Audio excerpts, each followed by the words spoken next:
Hello, Grade 8 saxophones. So today we're carrying on with Shenandoah where we left off last week. So hopefully you've got your music or you've got it on your iPad or whatever. And we're going to be looking at bar 25 through to bar 43. So this is the middle section where the tune happens all the way through this section. It's really loud. And one of the important things to note here is that there's a key change. If you look at the, excuse me, if you look at the end of line 4 of your music, you can see that we've got a random natural sign here.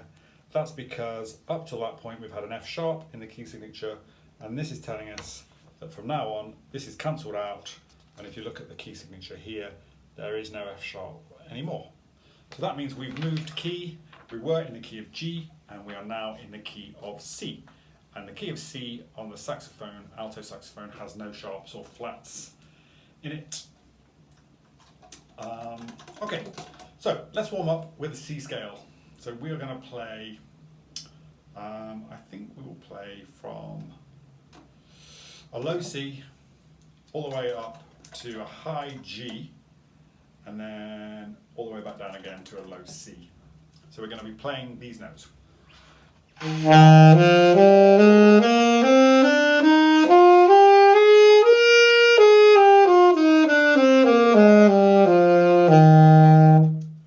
It's what we call a 12th, because you're playing 12 notes. You're going up an octave, and then you're going up another 5 notes to the dominant. Right.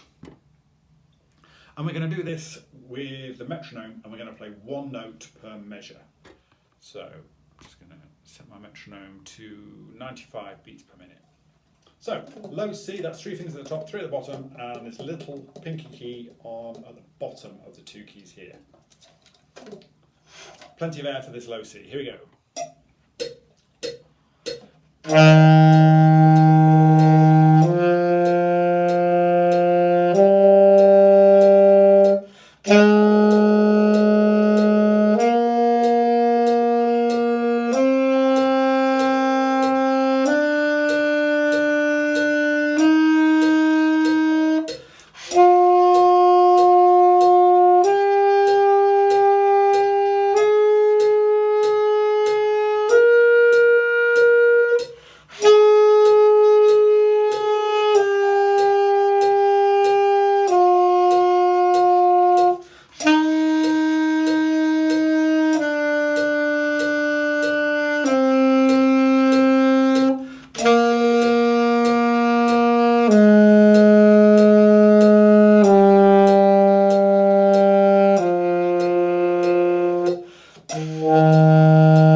Right, let's look at the music now. We've had a good warm up there.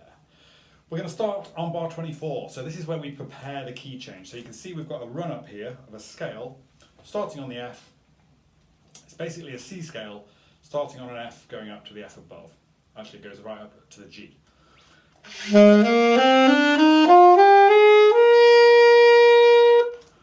And this is where we change key. When we hit that high G, the whole piece changes key.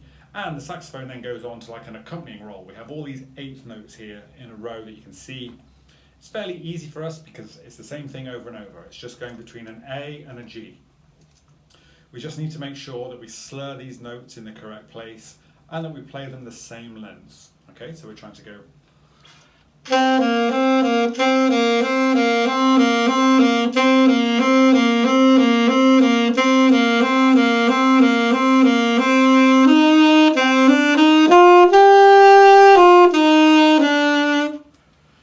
So just going between your A and your G, make sure you don't take your eye off the music.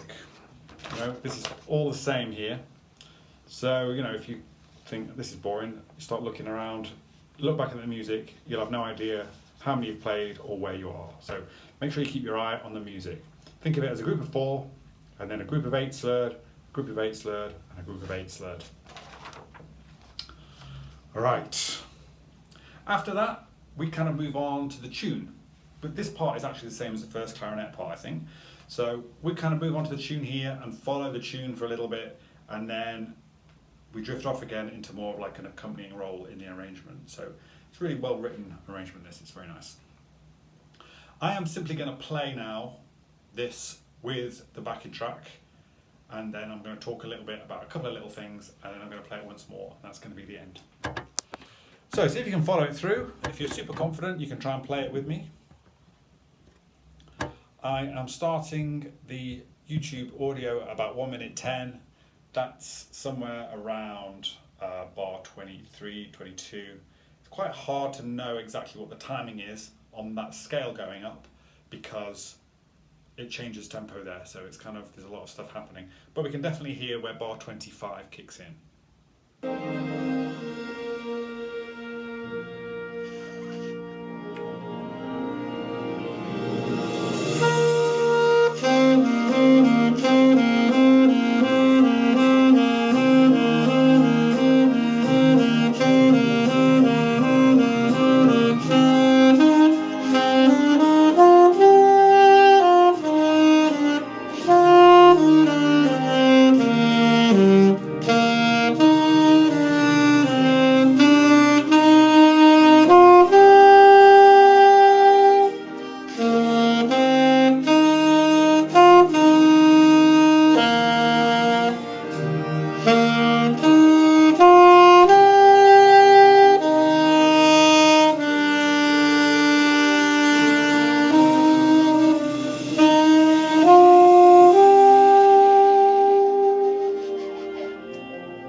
So that's the section that we want you to practice this week. You can hear when it gets to bar 43, we can hear those chimes come in again, the same as we had in the introduction. So really the outro is very similar to the intro. It's kind of a reprise of what you've already heard there, but in this new key. So things to look out for there, bar 35, we've got accents over all these notes. And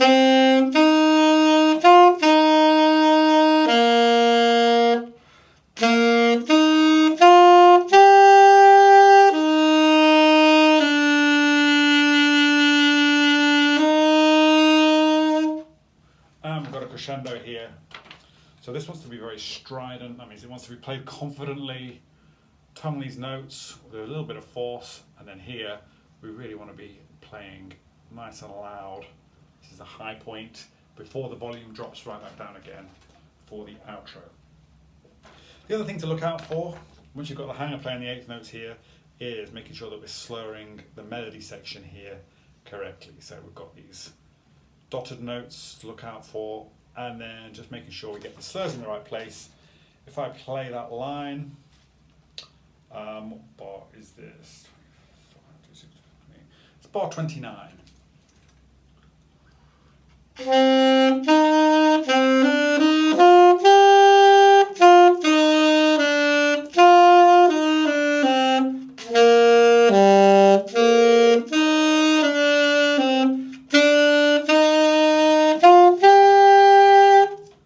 Into the loud section again, where we have the accents. Okay, so nothing massively challenging in that, no crazy notes, no really fast bits. It's just playing with a nice sound, playing in time, making sure that you're in tune with the backing track when you play. If you're not, then you either need to tune up here, or you need to adjust your embouchure if you seem to be in tune most of the time here. It's about keeping everything nice and still when you play. Right. Last thing then, I'm going to play it one last time with the backing track, and you try and play along with me if you can. I'm just going to turn it up a little bit. Here we go.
end, bar 41, bar 40 and 41.